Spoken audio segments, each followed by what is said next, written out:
The case didn't unravel with sirens or breaking news alerts. It began quietly, deep inside digital files that didn't line up the way they should. Investigators reviewing online activity noticed something troubling.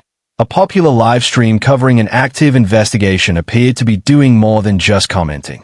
Subtle inconsistencies in timing, access, and digital behavior raised concerns that the broadcast itself may have interfered with real-world efforts.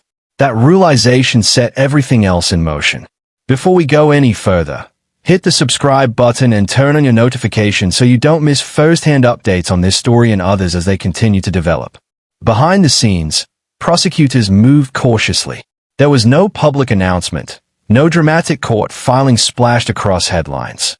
Instead, after consulting digital forensics experts, they quietly approved narrowly tailored warrants. The goal was not to silence commentary or punish speculation, but to preserve fragile electronic evidence before it could be altered, deleted, or lost forever. In cases involving live streams and online platforms, timing is everything. A single click can erase a critical trail. Investigators seized phones, computers, external drives, and streaming equipment linked to the broadcast. They also secured cloud backups through legal requests, ensuring that deleted posts, drafts, and private recordings could still be recovered.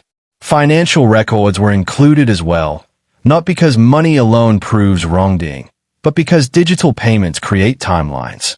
Crowdfunding activity, donation inflows, and withdrawals can reveal when decisions were made and how public appeals translated into real actions. As analysts worked through the data, attention turned to the live stream's real-world impact. Officials became concerned that public broadcasts had amplified unverified claims at a critical moment. Viewers didn't just watch, they acted. Volunteers were drawn into search areas that had already been cleared or ranked as low probability by evidence-based models. While many were motivated by genuine concern, the redirection of effort strained resources and complicated coordinated search planning. Metadata analysis added another layer. Statements made during live streams were compared against objective records such as GPS data, network connections, and device activity logs. In several cases, the timing didn't match. Claims about locations and knowledge appeared inconsistent with what the data showed was possible at that moment. These contradictions didn't automatically prove intent, but they raised serious questions that investigators couldn't ignore. Audio forensics then revealed that some clips shared during broadcasts had been edited. Portions were removed or rearranged in ways that subtly changed context. To an average viewer, the edits might have seemed harmless, but experts noted that even small changes can significantly alter perception, especially during a fast-moving investigation where audiences are trying to make sense of incomplete information in real time. Financial scrutiny followed a similar pattern. Crowdfunding donations raised for search-related purposes showed a mix of legitimate expenses and personal withdrawals. This alone wasn't illegal, but it demanded clarity. When money is raised publicly during an emergency, transparency matters. Investigators needed to determine whether donors were accurately informed and whether funds were used consistently with how they were presented. Throughout the process, authorities debated the risks of acting publicly. They weighed free expression against the potential harm of unchecked influence. Ultimately, they chose a narrow path, focusing only on conduct that could be shown to obstruct or interfere with investigative work, rather than broad or vague accusations.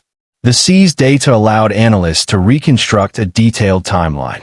Deleted posts were recovered, private recordings surfaced, and draft messages revealed what was known and when, before information went live. With clearer timelines and verified geolocation logs, search efforts were refined. Low-probability areas were deprioritized, and evidence-led strategies took precedence once again. When authorities eventually made an arrest related to interference allegations, they emphasized one key point: presumption of innocence.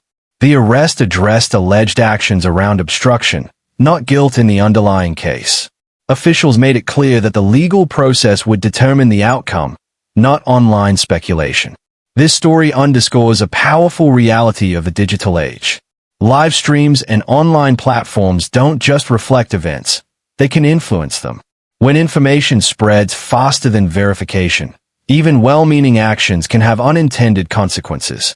As this case continues to unfold, it serves as a reminder that influence carries responsibility, and in investigations where lives and truth are at stake, evidence, not noise, must lead the way.